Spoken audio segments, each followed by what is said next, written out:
battlefield and to implement improved methods of combined arms warfare contributed significantly to the American success in World War II. Military institutions since the time of Alexander the Great have had to cope with wartime change.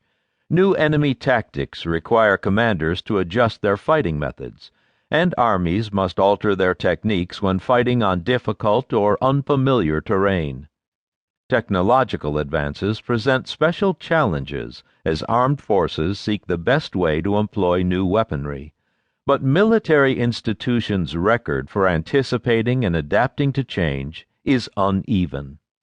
The eminent British military historian Michael Howard once argued that an army's peacetime military doctrine is usually wrong because military leaders, unlike other professionals, have no sure method of testing or verifying their doctrines and practices short of combat.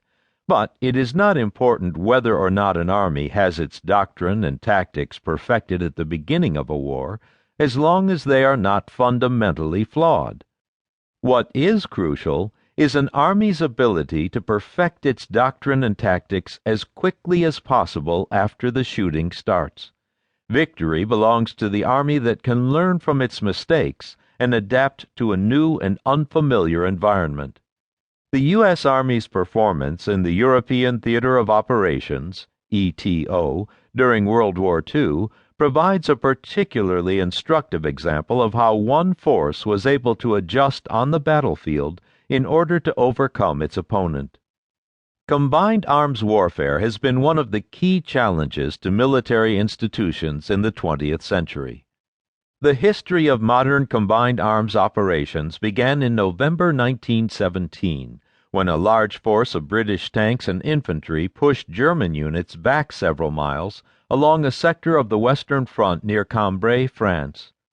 The attack proved that the concerted action of a combined arms team of infantry, artillery, and tanks could overcome trenches, barbed wire, and machine guns, and restore mobility to the static battlefields of World War I.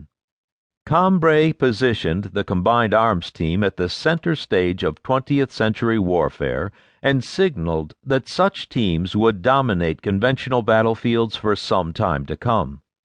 The eminent British military theorist B.H. Liddell Hart called Cambrai one of the landmarks in the history of warfare, the dawn of a new epoch. Success in conducting combined arms warfare is an important measure of the effectiveness of an army.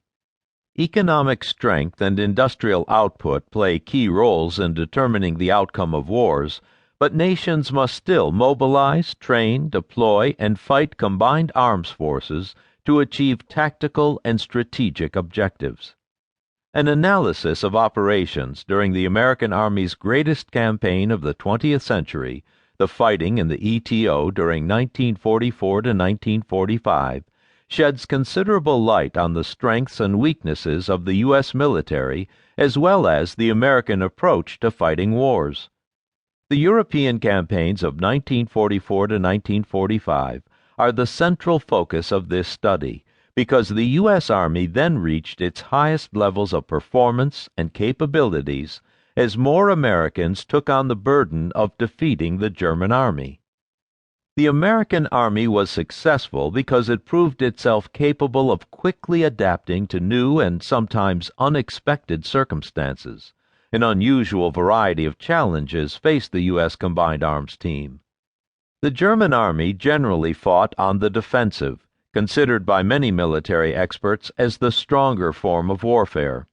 The enemy enjoyed the advantages of fighting from prepared defenses and strong fortifications, both of which they defended with exceptional skill. Americans often found themselves battling on terrain for which they were not prepared. The French hedgerow country, the narrow streets of Aachen and Brest, the dark recesses of the Hürtgen forest, and the frigid, snow-covered hills of the Ardennes, all presented unique challenges. The combined arms team also had to overcome problems in its own training, equipment, and organization. Flawed pre-war doctrine for the employment of certain combat formations and weapons systems was identified and corrected. The American Army proved unusually adroit in